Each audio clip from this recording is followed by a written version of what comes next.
Hello Lwgwfwr, welcome back to my YouTube channel. So नोंथांमोना मारै दं आसा खालामो बयबो मोजां दं लोगोफोर. So दिनै नोंथांमोननिसिम मोनसे गोदान आपडेट लाना फैलायबाय आरो आङो. मानो होनब्ला जों नोंथांमोना बयबो मिथिखायो मैदोम आरो कनजिता नैबे क्लिपखौ नायग्रोदों मा होनदों मैदोमा. नैबे मैदोममोन बायदिया कनजितामोनजों बोरै नानिखा ब्रेव बेरनाय कनजितामोनजों जों एलबाम गैया बुजिबाय. बेखौथ' खोनाखाबाय लोगोफोर. ओमफ्राय नैबे ससेखौ नाय. रुको अभी पिक्चर बाकी है ये देखो. अबा हाग्राबारियाव थांनानै मामा बामखांलायनानै रिल्ससो बानायबावबाय लोगोफोर. सयथिबो मा जागोन. आदि मैदोम नोंथाङा मा सानदों गावखौनो गाव? बा दाखालि जि जावबाय बि कनजिताखौ. ओमफ्राय दिनैनो ग्राव लोगो हमलायनानै मामा रिल्ससो बानायलायबाय. एसे क्लियारिफिकेसन होनांगोन नोङो आदै मैदोम बिदिबा जानाय नङा.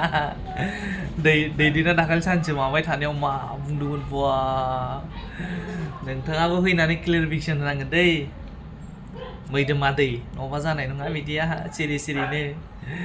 आंबो रिल्स बानायगोनलै कनजिताजों. आयो बाजै कनजिता आंनो कन्टेक्ट नाम्बार हरलाय आंबो एसे रिल्स बानायगौमोन नोंजों. फार्स्ट सेकेन्ड आपडेटआनो जाबाय नै बे क्लिप्सखौ नायग्रोदो एसे. मोसानायखौ नाय बिराद मोजां मोसाखायो बियो. नुबाय. अरे दीदी इसमें नाचना तो बहुत कम है, हिलना डुलना ज़्यादा लग रहा है दीदी, ऐसा नहीं है. ओह माय गॉड क्या ही ज़माना आ गया यार. So लोगोफोर दिनैनि भिडिअ एसेबांनोमोन. नोंथांमोना मोजां दंब्ला आंना भिडिअखौ लाइक एन्ड शेयार खालामदो. ओमफ्राय आंनि चेनेलाव गोदानब्ला आंना चेनेलखौ साबस्क्राइब खालामनानै होलां लोगोफोर.